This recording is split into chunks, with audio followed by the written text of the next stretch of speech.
about the minimal model program for the modular space of curves, and this is joint work with Giulio Codogni and Filippo Viviani from the University of Rome 3. So yeah, let's start with some notation and motivation. So mg bar is the modular space of stable curves of genus G. I'm going to assume always that is at least 3, and we are working over the complex number for simplicity. I will tell you maybe exactly what doesn't work over any field. Yeah, so this is the Manful compactification of the modular space of smooth curves, and there is a Manful stack, and mg bar is its coarse modular space, and it parameterizes nodal curves with ample canonical bundle. And this guy here is a projective variety.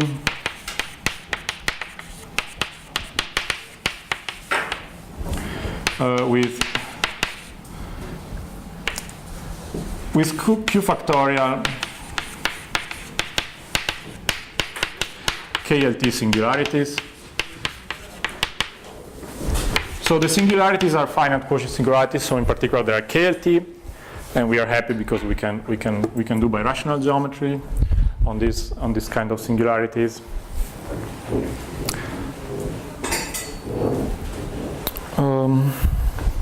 Right, and the last thing I want to recall is that the Picard group of mg bar is generated by lambda, which is called the Hodge bundle, is an F big line bundle, and then the boundary divisors, which I will denote with delta here, delta 1 till delta, let's say, g over 2. And these divisors parameterize curves, and in particular the generic curves in delta here is a nodal curve which is irreducible, while here you have a node that separates a component of genus I and genus G minus I. Okay. And somehow my starting point for this project is what is called the Hassett Keel program.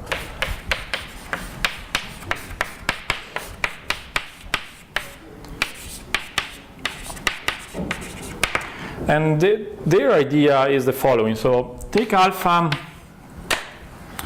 between 0 and 1, then the pair mg bar and alpha delta, well, delta is the total boundary, so is the sum, is delta here plus the sum of delta I. And this pair is KLT. You know, delta is a simple normal crossing divisor, so as soon as alpha is less than 1, this is KLT. And their question concern the canonical model of this pair. So they are interested in find what they call mg bar alpha, which is the canonical model of the pair, so it's just the product of the ring associated to this guy. So mg bar k stays for the canonical divisor, and so of the stack kmg plus alpha delta. So the log canonical model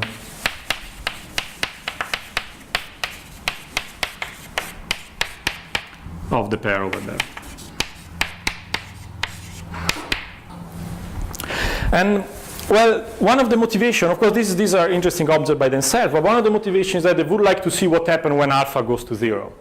In particular, to say something also for the canonical model of mg bar.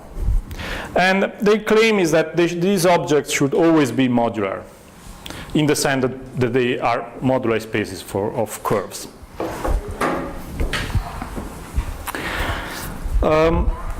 So let me recall what is known. So by result of Manful and Kornalba-Harris,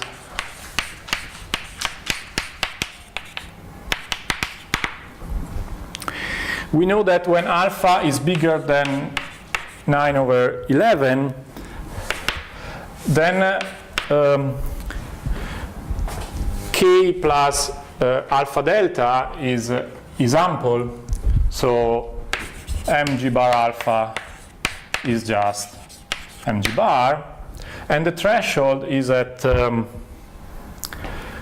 alpha equal to 9/11. So, and these are resolved by Hassett ion. So if alpha is 9/11, then this guy is actually big than F. So it induces a morphism to mg, what is called 9/11. And what they notice is that this guy here is mgps, so is the modular space of pseudo-stable curves. So mgps parameterized pseudo-stable curves, which are curves with at most a cuspidal singularity, cuspid, so nodes and cusps, sorry, yeah, cusps. Is cusps? Cusps. Cuspid sounds bad. So nodes and cusps, and no elliptic tails, where an elliptic tail is a genus 1 curve attached with a node to your curve. And what is contracted? So the contraction works like this. So if you consider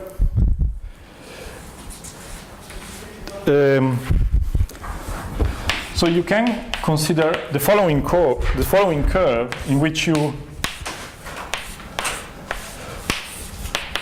move.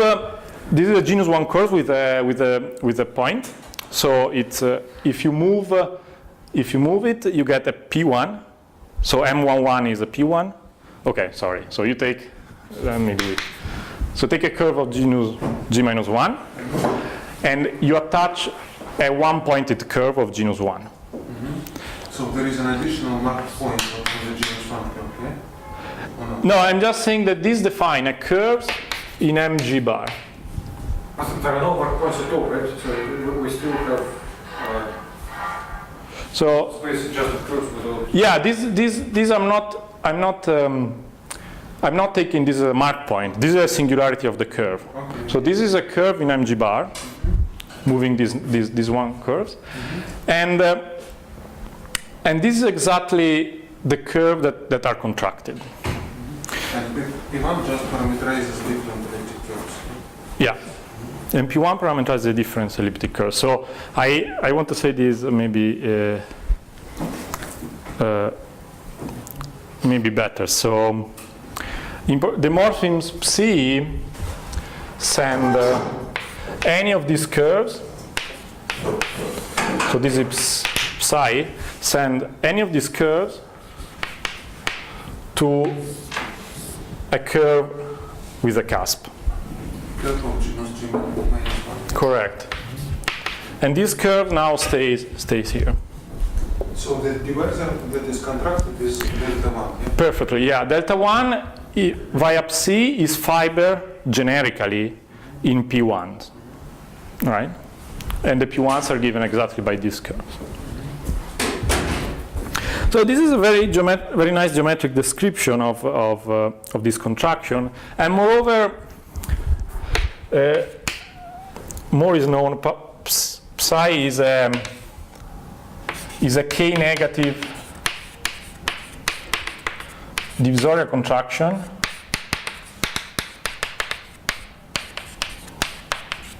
and of relative Picard number 1. So it contracts an extreme array, and the extreme array is generated by this guy here. So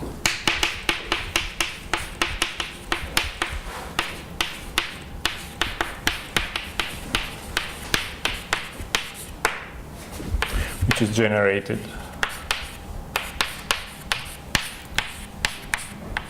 by CL.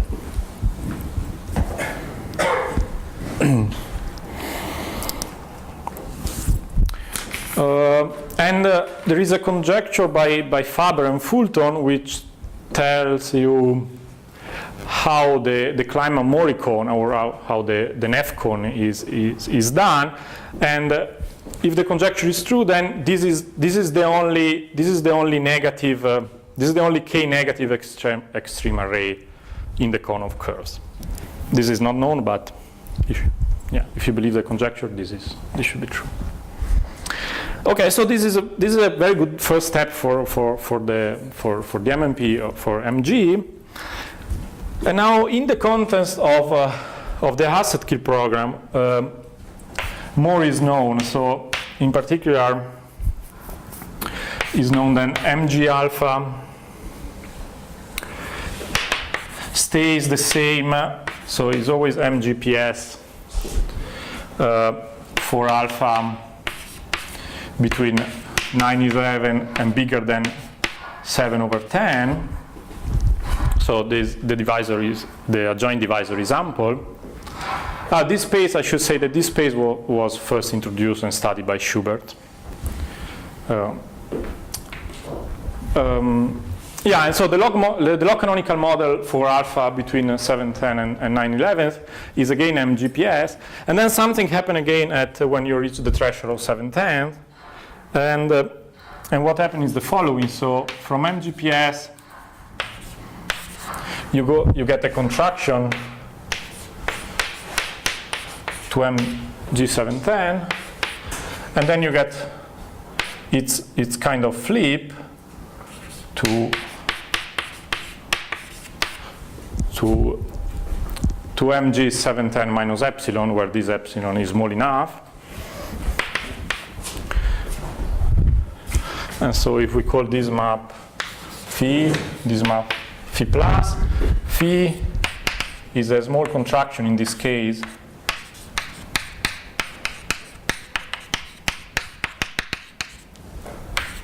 of a k-negative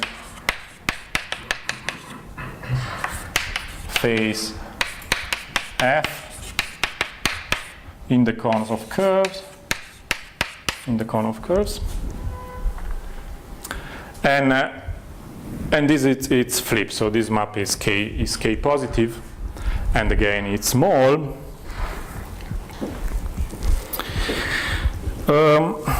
Does it have geometric meaning? This has a geometric meaning that I will explain. During the talk. I will completely describe these morphisms. Actually, this is our goal. This is important. So this was first done by Hassett and Heon, and then it has been generalized to the space of pointed curves by Alper, Fedorchuk, Smith,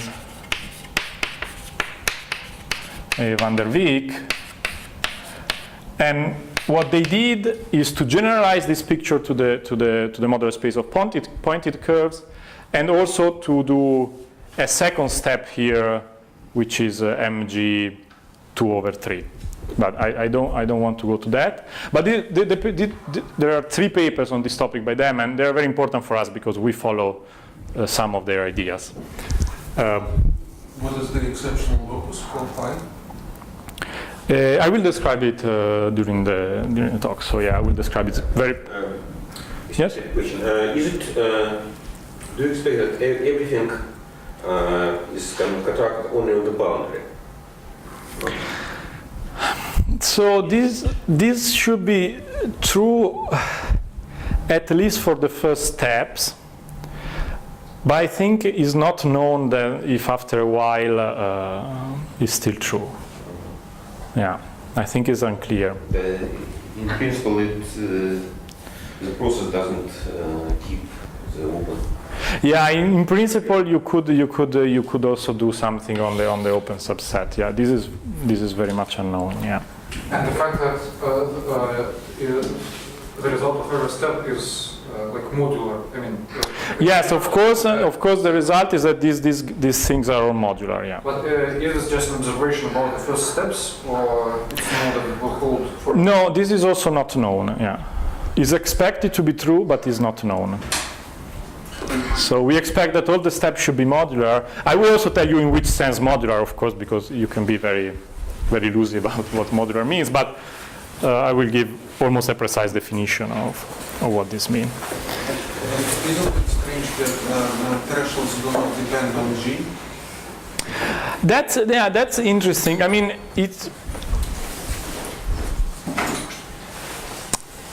I think it could depend after a while. So maybe for G equal to 4 and 5, after you should have less steps somehow. So this alpha should stabilize earlier for G small. But it's a different thing. Is it possible that for two different G's there is some step, but it happens at different thresholds? I think that also that is possible, yeah. I think that that's also possible. But there are still no examples like this? I don't remember if for M4 they found all the, I think for M4 they found all the steps, or almost all, and it's possible that the 2/3, yeah, I can't remember. But it's possible, yeah, that there are different thresholds in for low genus, yeah. And roughly, how many of these thresholds are known? So up to now, there are only 3 knowns. So let's say this is the first, the second, and there is the 2/3 known. These are the only known. In general, for G, let's say bigger than 5. As soon, yeah. Because of course also, no, yeah, okay, yeah. Yeah, this is what I want to say, yeah. And but our point of view now change somehow. We change direction here now somehow. Instead of, because, okay, so we are contracting this phase, right? But the codimension of this phase, in the N1, it's very big. It's either 1 or 2, depending on the parity of the genus. Which means that you are contracting a very big phase here. And what you get is that, like, the Picard number of what you can call flip, I think is quite small. Yeah.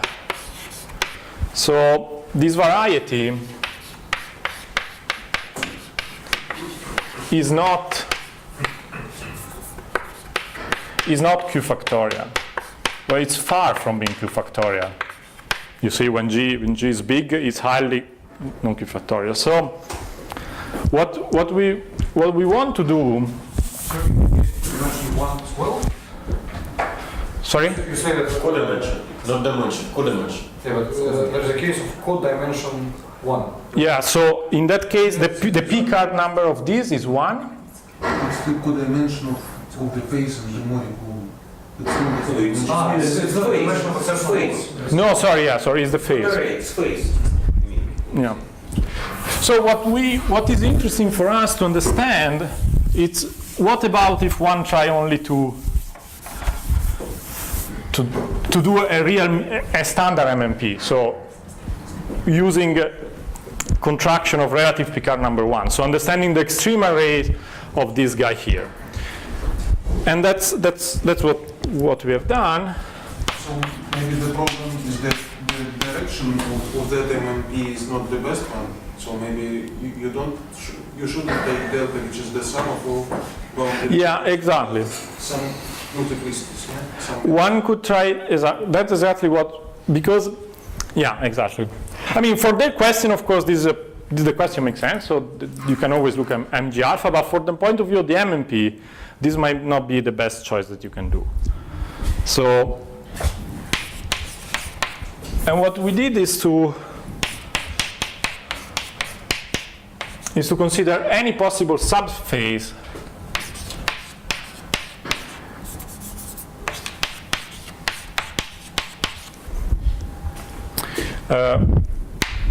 ft of f, and then there exists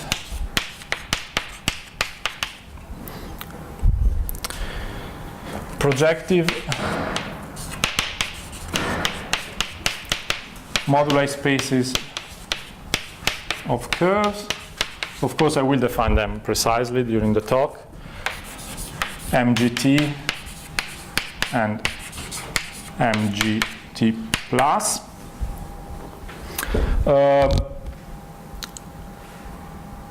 With a diagram, let's say. So that contracts exactly the phase. So from MGPS, you go to MGT, and then you flip the phase. So this contraction is called FT, and this is FT plus. So we know, you know a priori that these things exist because these are negative subphase. So all these exist, but we prove that they are modular. And so let's say FT contracts the subphase FT. And this is the flip of the phase. And so, and now you see, now you can, if you take an extreme array, you can think of running. Now it's factorial, right? Now, when ft is an extreme array, it's q factorial. If it's not, it depends. I will tell you exactly when it is and when it's not. It's not. Yeah. It's just for some phase. Yeah, in particular, this. Not ray. Not ray, yeah. So we know exactly when it is and when it's not. So basically, so f is the f on the right, right? F is this phase, yeah. So it more or less describes all possible second steps of the minimal program. Correct, exactly, yes. That's what we did. So it described all the possible second step of the MMP. If the Manful conjecture is true, these are all the possible. Otherwise, of course, we don't know because. What's the Manful conjecture? So Manful conjecture is a description of the ample cone, and it tells you that it's. Okay, I can tell you. So let's look at the cone of curves, and it tells you that is polyhedral and is generated by what are called the one strata. So these are specific curves that are described in combinatorial manner. Maybe every MMP is directed by delta, this is delta, right? Yeah. In other words.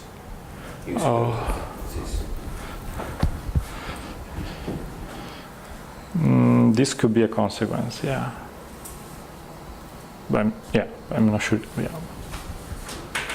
But which part of this conjecture, like both assertions are conjectures, like polyhedrality and?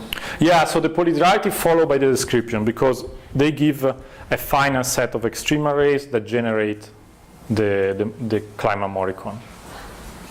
Yeah, but I just mean that sometimes you may know polyhedrality. No, we don't know polyhedrality. We don't know polyhedrality. No, we don't know. For G big, we don't know much. We know that these. We know that. You know what you know is actually what comes from geometry. That is that we know the this phase here and that extreme array is there because we can contract them. And then is a consequence somehow. Otherwise, we don't know much.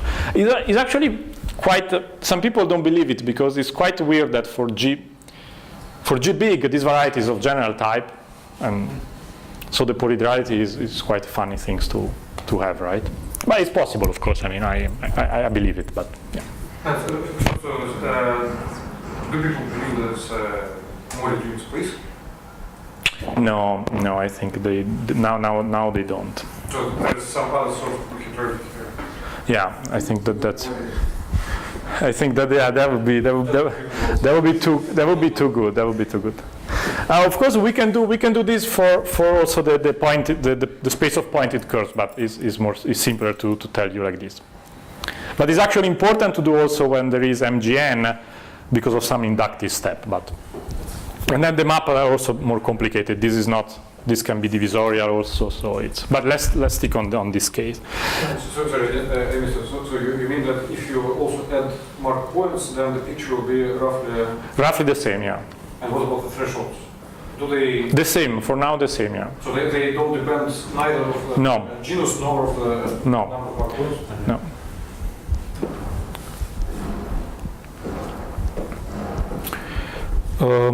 Right, so we get all this, and depending on the phase, if you take also a big phase here, but such that the flip is Q factorial, then what you are doing is just to flip in order the extreme arrays of the phase. So you get an MMP as long as you want, just taking a stream array inside F. As long as you want, depending on G, of course. So if you increase G, we can make as many steps as we want of the MMP. But the important thing is that you cannot take any subset of extreme array because then this is not commutative, the MMP in general. And yeah, maybe one consequence that I like particularly of this is that this gives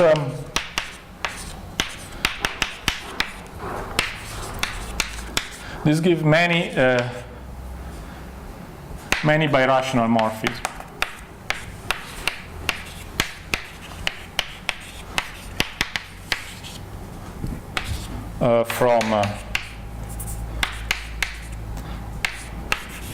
From MG bar, and I think that only three morphisms were known before, which I found quite surprising. So, and the only three are, well, two I described already to you. So you have MG bar, MGPS, and then that morphism there, 7/10. And then there is the Torelli morphisms to the Satake compactification.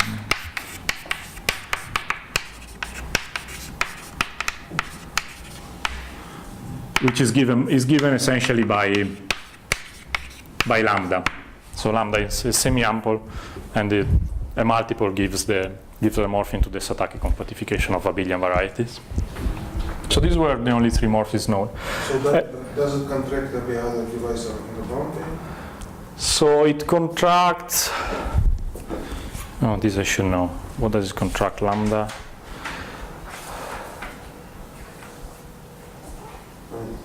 Satake sounds. There are no boundaries. Satake, there are no. I mean, the picker number there is 1, but I'm worried about the Q factoriality. So yeah, I'm not sure if it contracts everything or not.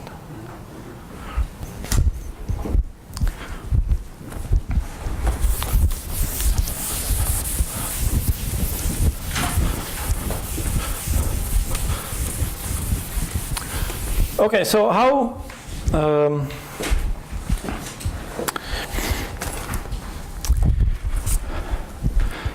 Yeah, so how do we?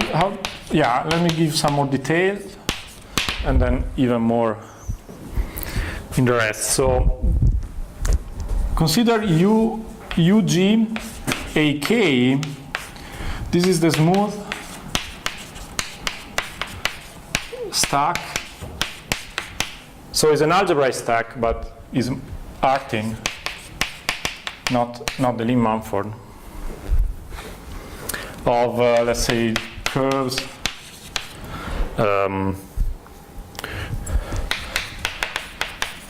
with ample canonical bundle and at most AK singularities.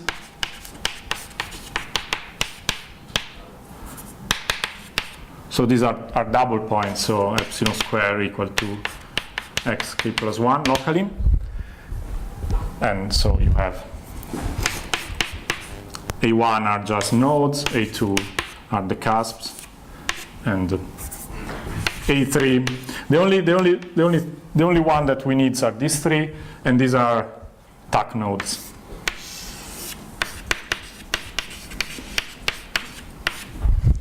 Okay. And this is smooth and of finite type over C, and in particular, MG, the stack MG bar is just UG. Sorry for the notation. Maybe I will do this. UG A1 and MGPS is just UG A2, so we add cusps while we took away curves with elliptic tails.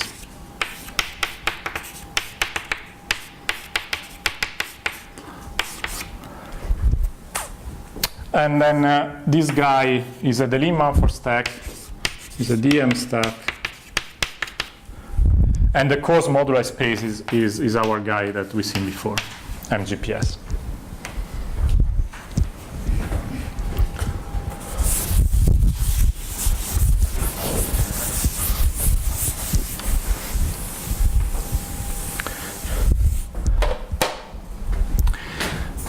So to do what we want to do, we need 3 steps. The first one is that for any subphase of the phase F, we need to construct, or maybe define is better. Define. You want to define the stacks. So MGT and MGT plus with open embedding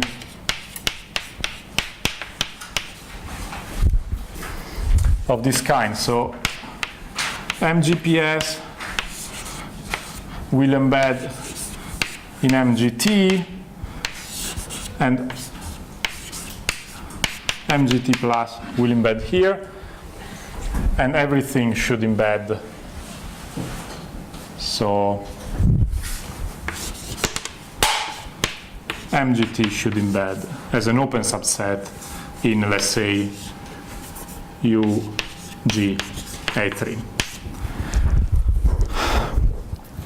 Because once you can write these stacks as open embedding here, you know that they are smooth, proper stacks of finite type over C. And then once you guess them, I will tell you how to do this. Then you want to prove existence of good modular space. Proof of good modular space. I will recall the definition. It's a generalization of coarse modular space, but these stacks are going to be only artin and not the Lee-Manford, so you don't have coarse modular space. And they will sit in a diagram like this with a natural induced morphism coming from the inclusions. So MGT plus. And these are going to be proper normal algebraic spaces.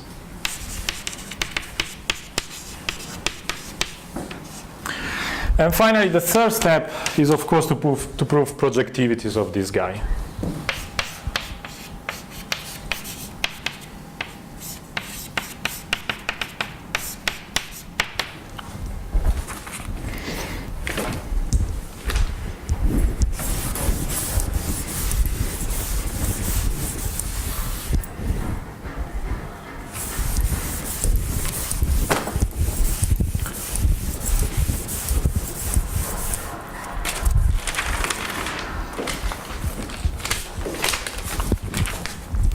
Okay, so let me tell you what are the curves that we want to parameterize.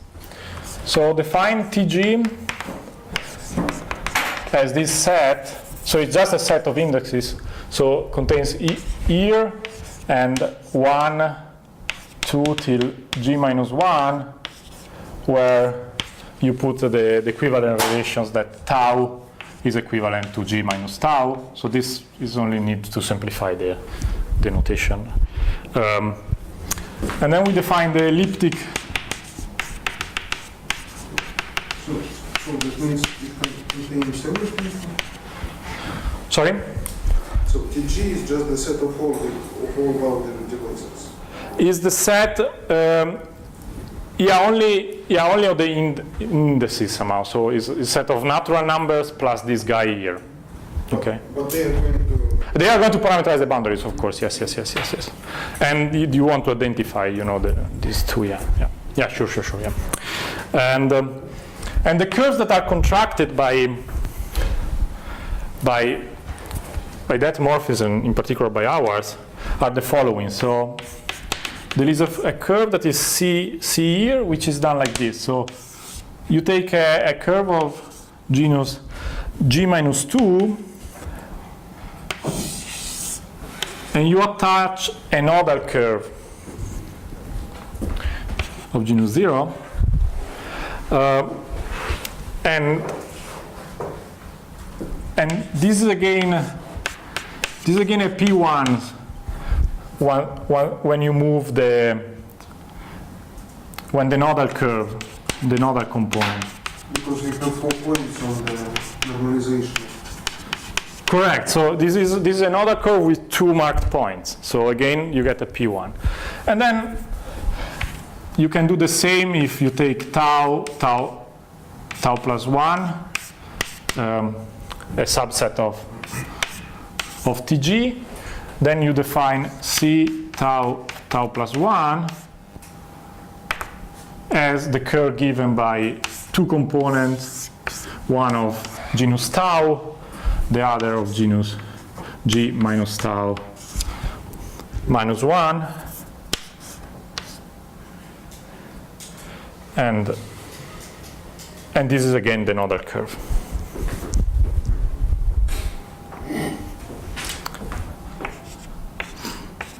Okay, so this is again defined curves in P1 and curves. These are curves in MGPS. And the point is the following. So the point is that the elliptic bridges curves, so these curves, the elliptic bridges curves are linearly independent in the space of curves of one cycle, MGPS, and they span then and generate the phase F, which was the phase over here. So these are the extreme arrays of the phase F. So the curves that are contracted are exactly given in this way.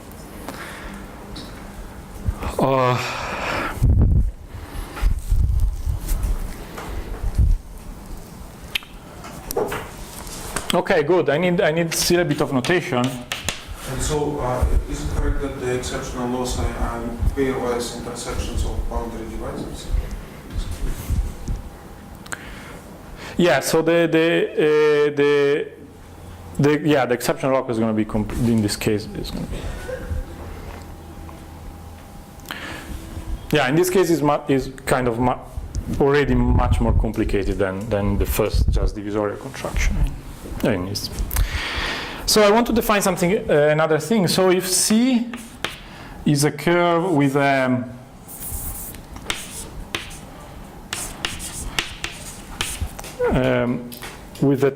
TAC node, then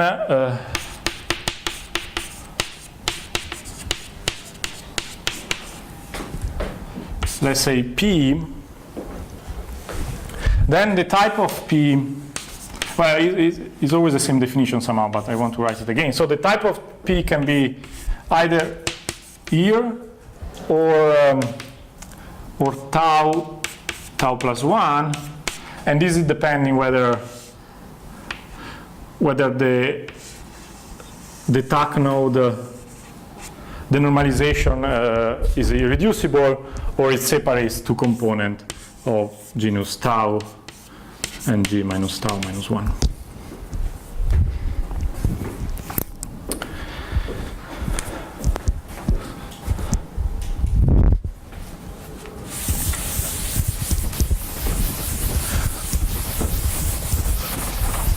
So we need this to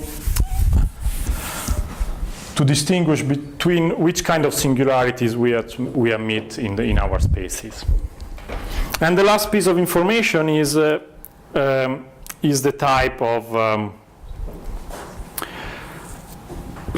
I can already define now. If you take any t in TG, then I can define UGT, and this is the substack of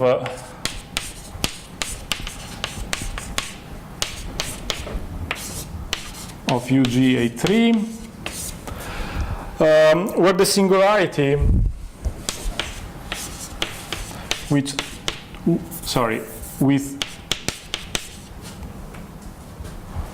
so it's the substack of UG3 with singularities. So which curves have singularities of type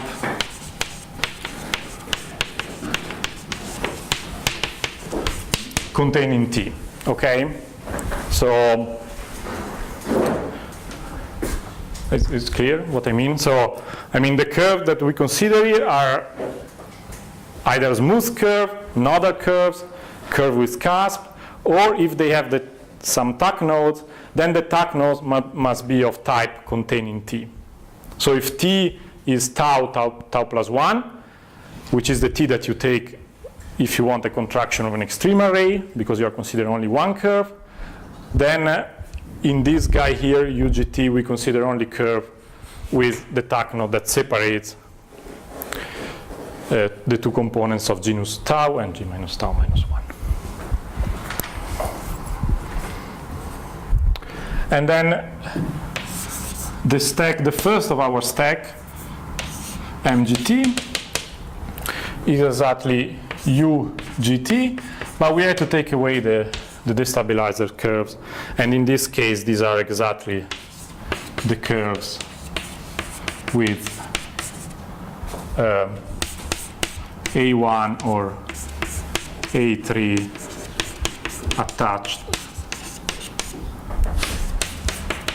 elliptic tails, which means that are, either, again, this is A1 attached elliptic tails, and the A3 will be something like this.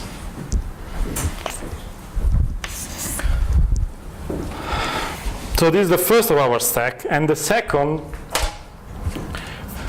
is going to be, so these are called T semistable curves.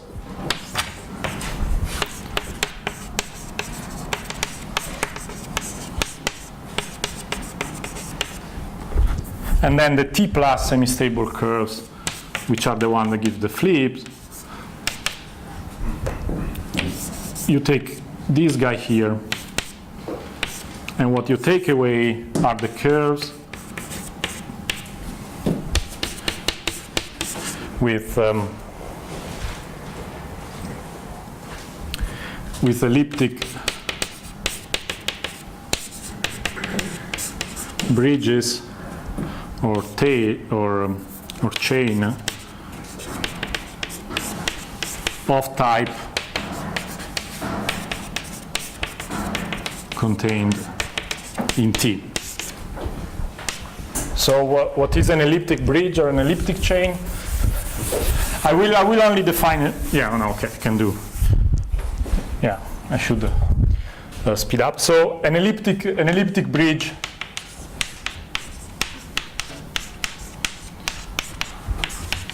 of type tau plus 1 is, well, it's just this. It's a genus 1 curve that connects two components, and this is genus tau. And you can have chains in the sense that you can have more than this guy attached with stack nodes. But yeah, this is not important for what I'm going to say, but so just for the sake of precision. I mean, it is that intermediate intersections are tack nodes. Correct. In this case, it's important that the intersection here are tack nodes, so A3 points. This is also going to be an A3, but they are attached with the node. You will see now. You will see very soon why we did the definition. I mean, it will make sense. And what is the genus of the other component? Yeah, this depends on how long this is. So just G minus tau minus the number of components is G minus. Maybe you have to take away 2 times the number of components, and yeah, and add 1. Yeah.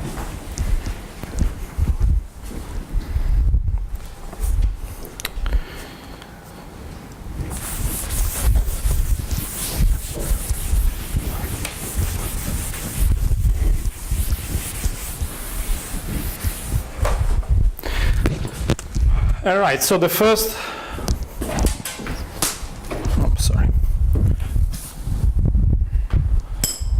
Right, and the first thing that you want to prove is that,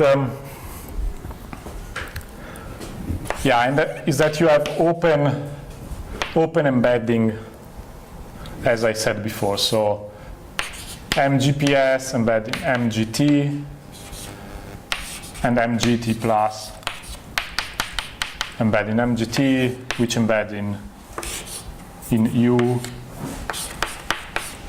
UGT, which embeds in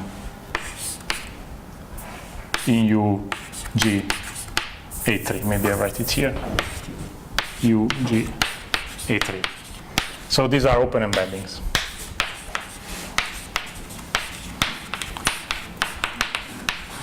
So this is nothing deep, but you just have to sit down and check the deformations and check that they are open in families or closed, depending what you want to check. But yeah, so nothing deep happening here. But now the important remark is the following. So take this curve. So this is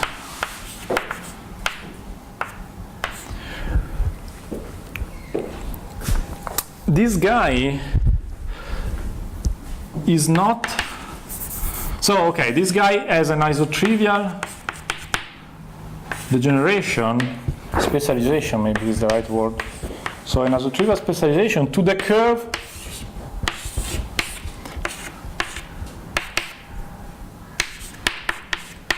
given by an elliptic bridge with a tuck node. And all this happening in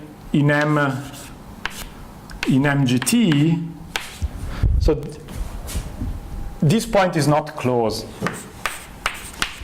It's not a closed point.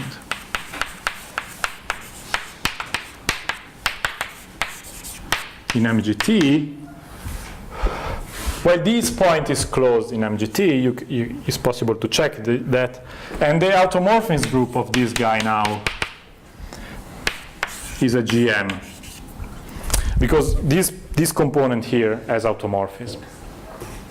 So this tells you that these stacks are not the Lim-Manford, and then you have stuff with actually infinite automorphism, and you have points that are not closed points. So on the other hand, if you look at in MGPS, you don't have tuck node, so this guy is a closed point there. The MGPS is the Lim-Manford stack also. So that's why things now get more interesting, because you can associate coarse modular space to this guy, to these guys, but you have to associate what are called good modular space.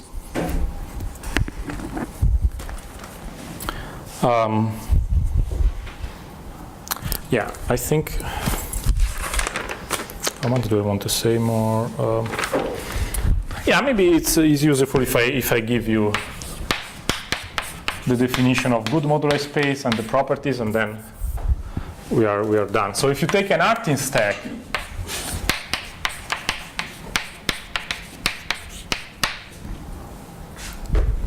then a morphism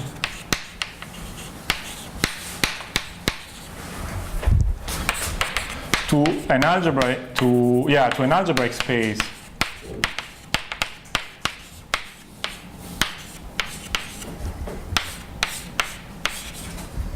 X is a good modular space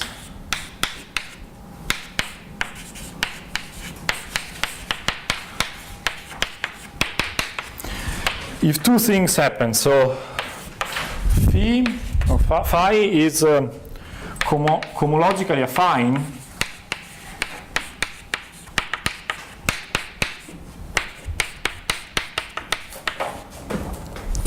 so this means that phi lower star is exact on quasi-coherent sheaf.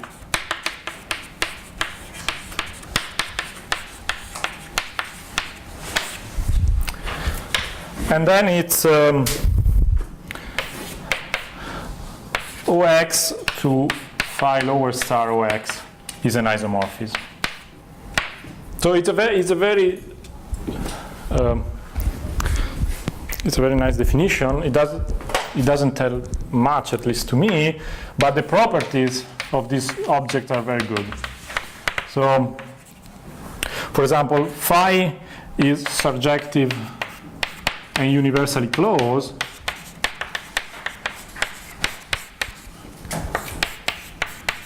And what is more important for us, because it helps us to describe the morphism, is that if you take two x1, x2,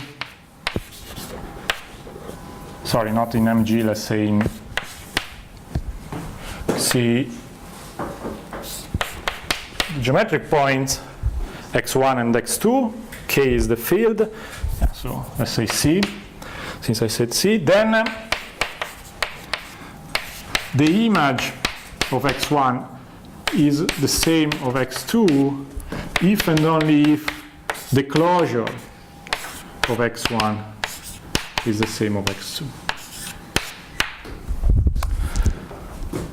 So in our case, this means exactly that. So equals or means?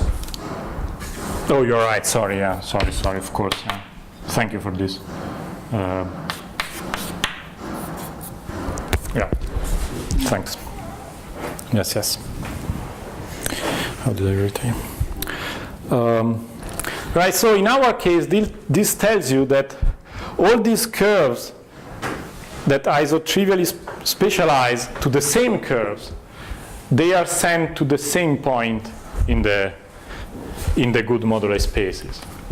And that's why exactly we know, and that's why now we'll show you what we can conclude from this. So, I mean, you get a geometric description of the map. So the second theorem is that. And what is the reference for these results? This is So all this has been done first by Alper in a paper some years ago, and he introduced the definitions and give the properties.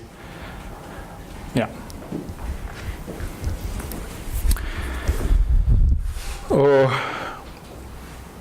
And then so good modular spaces. And if a modular space exists, is also unique. It followed by. I mean, it's not easy, I think, but it's unique. So good moduli spaces for our guys, MGT and MGT plus, exist. And they are automatically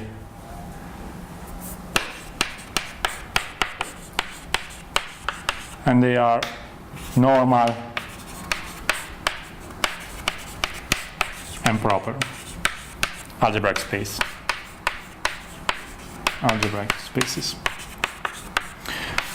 So the fact that they are normal is automatic, because if your stack is smooth, then your good moduli space is normal. And the proof of this is actually contains something deep, which is the criterion given by. So in one of the papers by Alper, Fedorchuk, Smith, and Van der Wijk that I said at the beginning, they proved a criterion to show that an algebraic stack has a good moduli space, and we use that criterion. And essentially that criterion, I don't have much. Well, maybe I say one word.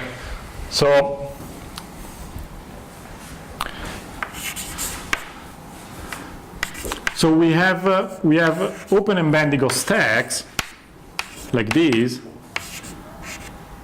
and to apply their criterion, you need to check two things: that locally around any point here, these embeddings arise as variation of GIT with GIT.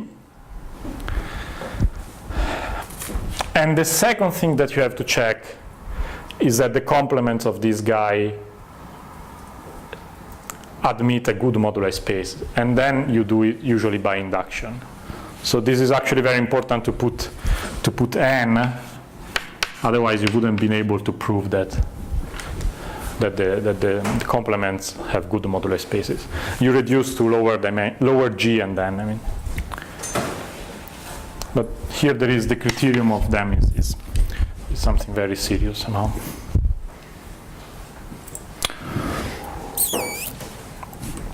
Okay, and now you see, using this description here, maybe I want to leave it there.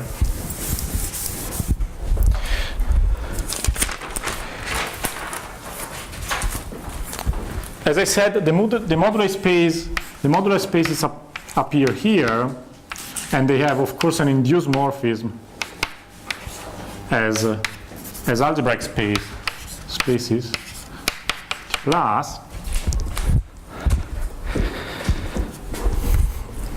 And the observation is that if you take a curve C in MGPS, then what is the image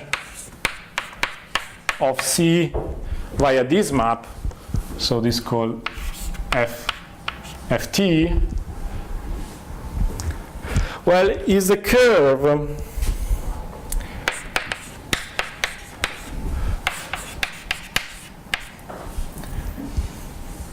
obtained by C replacing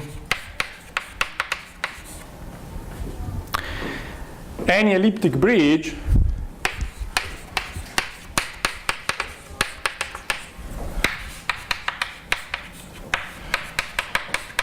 with a tacnodal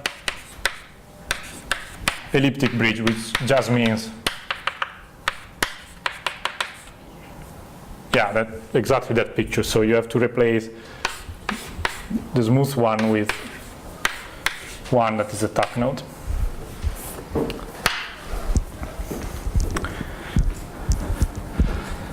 And once you know this, then you know that this morphism Ft is the contraction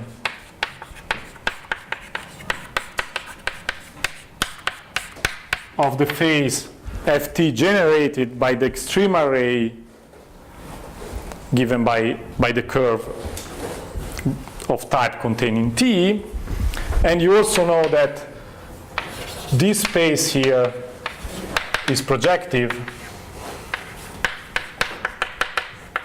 just by the rigidity lemma, because these morphisms contract exactly the same curves that are contracted by the morphisms given by the contraction theorem, I mean.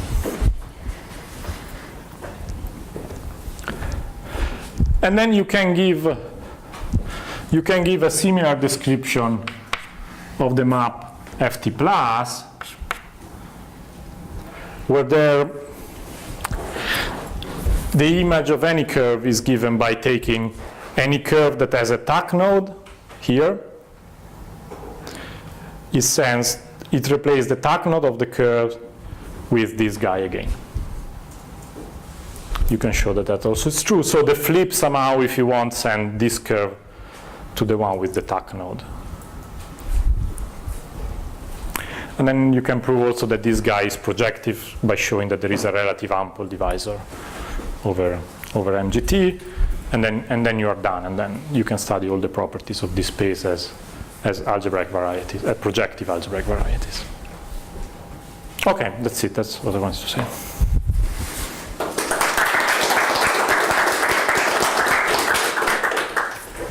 Any questions? So for MGN, everything is possible? For? MGN bar? So if instead you mean you start from MGN here? So yeah, if you take, for example, if you take here a contraction on an extreme array, then you get a contraction from NGN, composing the two, which is a contraction of a subface of dimension 2. So it's again, and is again generated from one side by the elliptic curves and the other side by one of these curves. But actually we don't know if you can contract the other extreme array. You see what I mean? So you have here, this of course is just as a composition of map, and it contracts something of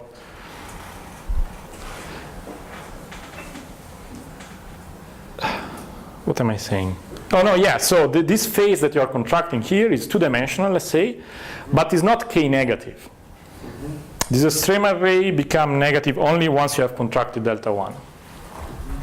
So we don't know, for example, if there is a contraction of an extreme array generated by this curve in MG bar. That would be very interesting to see. That would be a k-positive contraction, I think. But how do you construct a k-positive contraction? I mean, we could try to guess the stack, but then you have a big problem to proving the projectivity, for example. I couldn't guess the stack anyway, so. But that would be nice, because it would give somehow now all the possible contraction from MG. I think we describe all of them, the one that are k-negative. Which means that if there are others, then I really don't know how to get them.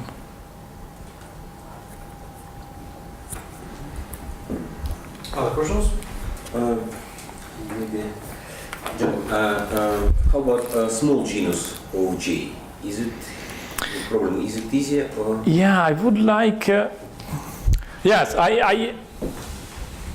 Okay, so for M3. I think everything is known. Everything. So there is a complete decomposition of the in-chamber of the, let's say, the pseudo-effective cone, for example, yes. And they know all the possible models. So there is really. But it's unidirectional, so you should have. Yeah, indeed, you don't arrive. Yeah. So you get. What is the final model? I think that you get on. Fana? Yes, of course. Or Picard. Picard number 1? Picard number 1. But yeah, is it? Of dimension 6? 3. 3G minus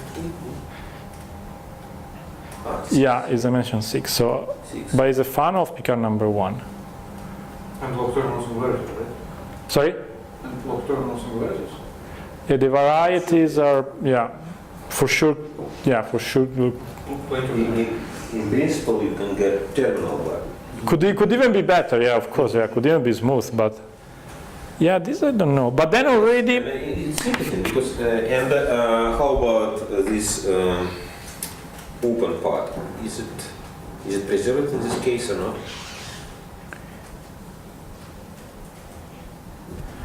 By the way, look I at think- reference. I think I have a reference, yeah, I think there is a thesis of a guy that did all this. But can it be the GIT model for plane quartics?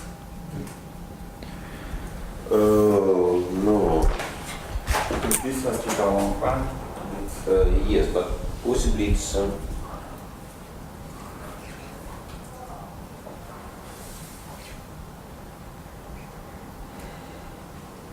I don't know. But yeah, definitely I can give you a precise reference. Isn't it just some weighted projective space? Well, it could be actually that also the model is some weighted projective space. I think I know where it's written, but I never check it. But this would be. Rationality is not That's also- an easy problem. That's also like modular space for the better surfaces of degree 2. Of course. All of this should be known. Yeah, I'm not sure. But it would be very interesting. It's something that I would like to do in the future, to check what happens for low genus. Because all these should give, all these are uniruled. So they will give some modifiable space. Yeah. And then modifiable could also tell you something about the geometry of the curves, right? I mean, Yeah. parameters and stuff like that. So I think that would be nice to see. I think that for M4, we are very close. As I said, there are really a lot of results. So a lot of models of M4 are known, not all of them, but almost all of them.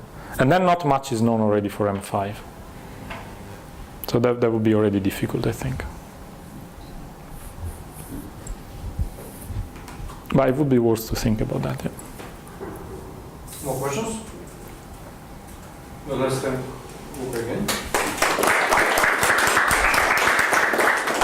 We review in 6 minutes.